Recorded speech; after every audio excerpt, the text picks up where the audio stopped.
Libraries and museums are not just warehouses of books and artifacts. They are the guardians of cultural memory, the keepers of treasures, and the silent witnesses of forgotten chapters in human history. But beneath the polished marble floors and behind the exhibition halls open to the public, there are hidden vaults, locked basements, and restricted rooms. These are the secret archives, repositories of knowledge and relics that ordinary visitors never see.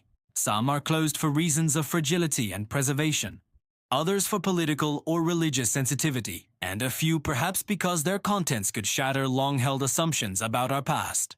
Today, we will journey into the concealed chambers of the world's greatest libraries and museums to ask a forbidden question: what are they hiding from us? Perhaps the most famous of all is the Vatican Apostolic Archive, formerly called the Vatican Secret Archives. Far from being a medieval myth, this archive exists beneath the Apostolic Palace in Rome. It contains over 85 kilometers of shelving, holding papal documents that span more than a millennium. Within are letters from emperors, decrees from councils, diplomatic correspondences, and heretical manuscripts once banned by the Church. The Dictatus Papae of Gregory VII, Galileo's trial records, and Henry VIII's plea for annulment all sleep within these walls. Access is strictly limited to credentialed scholars, and only with specific requests. For centuries, this secrecy has fueled speculation, hidden gospels and apocrypha that challenge scripture, or even evidence of the Church's role in geopolitical conspiracies. While the reality may be less sensational, mostly bureaucratic paper, it remains one of the most enigmatic archives in the world. Across the Channel, the British Library in London is the largest in Europe. Among its 170 million items are restricted collections. These include fragile medieval codices bound in vellum, manuscripts too delicate to be handled, and books once locked away in the private case for being considered obscene or heretical. Among the treasures are early Qurans, Jewish manuscripts rescued from persecution, and the Magna Carta itself. But beneath the public facade lies material seized during colonial expeditions, sometimes dubiously acquired. Questions of provenance and restitution now haunt these vaults. Should the treasures return to their places of origin or remain in Britain as part of global heritage? For many nations, the answer is clear, but the debate continues. The Library of Congress in Washington, D.C. is the world's largest library, but not everything in its collection is available for viewing. Among the secure vaults are classified government documents, Cold War intelligence reports, diplomatic archives, and rare cartographic surveys. Some materials remain sealed for decades under national security protocols. There are also original recordings and photographs so fragile they can only be viewed through digital surrogates.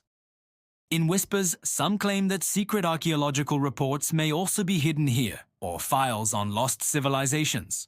Whether or not the rumors are true, one fact is undeniable. The Library of Congress holds knowledge considered too sensitive for the public eye. In St. Petersburg, the Hermitage Museum dazzles with halls of gold and czarist grandeur. Yet behind the galleries are sealed storage rooms that hold tens of thousands of artifacts unseen by the public. Many were seized during World War II as trophy art from Germany. Paintings, icons, manuscripts, and ancient statues remain locked away. Their legal ownership is still contested. Curators speak cautiously of these collections, for they are the shadow of war preserved in crates. Some of these works may never be exhibited until questions of restitution are resolved. Here lies the paradox of museums. They preserve history, but they also conceal it. Paris, too, has its secrets. The Bibliothèque Nationale once kept a collection called the Enfer, the hell of the library. It was a locked cabinet of forbidden books. Pornography, politically dangerous tracts, and occult manuscripts were hidden there. Access was restricted. For a time, even catalogues of its contents were hidden. Today, scholars can view much of this material, but the aura of secrecy remains. Beyond the Enfer are rare manuscripts too fragile to display, including illuminated psalters, alchemical treatises, and royal correspondence. Each page whispers a story, but many will never be heard beyond the vault. One of the most extraordinary hidden archives was discovered not in a palace but in a synagogue. The Cairo Genizah was a storeroom for discarded sacred texts, yielded nearly 400,000 fragments of Hebrew manuscripts. Some date back to the 9th century, recording daily life, contracts, prayers, and even recipes. This treasure trove reveals trade routes across the Mediterranean. It shows the lives of Jewish communities under Islamic rule and a fusion of cultures otherwise lost to history. For centuries, the Genizah was walled up, hidden from the outside world. Its rediscovery changed our understanding of medieval life, but many fragments still remain unstudied, awaiting their secrets to be unlocked. In Washington, the Smithsonian Institution presents glittering exhibitions of American history. But behind the scenes, the Smithsonian has vast storage facilities, often called the nation's attic. Over 150 million objects are in its custody. Only a fraction are ever displayed. There are rumors fueled by conspiracy theorists of suppressed archaeological finds locked away, even giant skeletons or anomalous artifacts hidden from the public.